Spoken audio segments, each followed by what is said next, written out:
So what do you All right, have let's for your favorite song or band? okay, I picked the Goo Goo Dolls. Mm, So, formed in 1986, they became one of the defining bands of the late 90s. Songs like Iris and Slide were absolutely everywhere. Specifically with Iris, I remember being in your room, and I think you were making me like a burn CD or something, and we we were like listening to the Iris, and you were like, you said the beginning lyrics are like so powerful to you. You love the lyrics to that, like the first part of it. And I always remember that because when I look back, I'm like, damn, like, and I'd give up forever to touch you because I know that you feel me somehow. You're the bro, closest to heaven that I'll ever be, and I don't want to go home right now. Like that is really good. When you like actually break it down, you're like, damn, that's pretty powerful. So yeah, you told me that, and it just like stuck with me. But yeah, fun fact, Iris spent nearly a year on the Billboard charts and is considered one of the most beloved songs of the era, which obviously I think we could both agree with that. the fact that you still remember that kind of touches me. I mean, that means that you listened to something that I thought was important, and it kind of became important to you too, because Yeah, that is great songwriting, and great songwriting is I great know. songwriting. You can't deny it. It is what it Yeah, is. yeah, But yeah, really great. good. Oh man, good band, great band actually.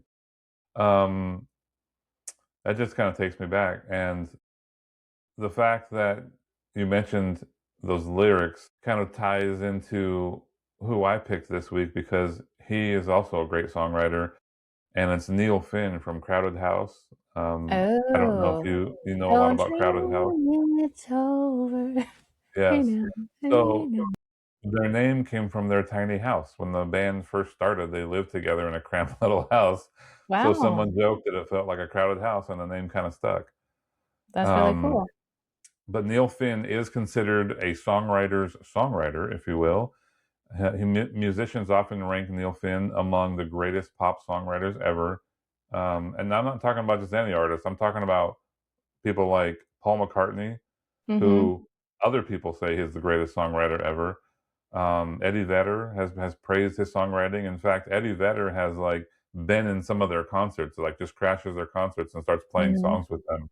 So does he write for Um, other artists too, or just, his band? yeah, he writes. Yeah, he writes tons of Okay. songs, or at least he used to. Mm-hmm. And he has a brother named Tim who was in the band Split Enz from the '80s, and they actually famously joined together at one time. They teamed up full time on the album Woodface, which many fans consider Crowded House's masterpiece. Um, I don't. I love the previous album, but that's fine. Um, they had a huge farewell concert when the band broke up in '96, right before they broke up, I guess, at the Sydney Opera House, and more than 100,000 people attended, making it one of the largest concerts in Australian history. Wow. And fun fact, Both Neil in Finn is Australia. not actually Australian. He's from New Zealand. He's a Oh, Kiwi. okay. I was just gonna ask. Okay. Yeah. A lot of people think they're Australian, but they're actually New Zealand. Okay. Okay. Very cool. Yeah. I didn't know any of that, so My very favorite song by them, enlightening. by the way, is not Don't Dream It's Over. It's Something So Strong. So, Something so strong. I gotta check oh that my out. God, great Okay. song. It's so catchy and Okay. so Is it yeah. a hit? Like, was it popular back? No, no. Oh, The okay, only okay. hit the only big hit was the "Don't Dream It's Over," which to Right. me was sad, because Something So Strong, Better Be Home Soon, I love that whole album, and you need to get your whiteboard out and write that down. I know. Oh my gosh. I really That's need gonna a be a notepad right here. Yeah, that's gonna be like a returning theme, your Yes. whiteboard. Mhm. All right.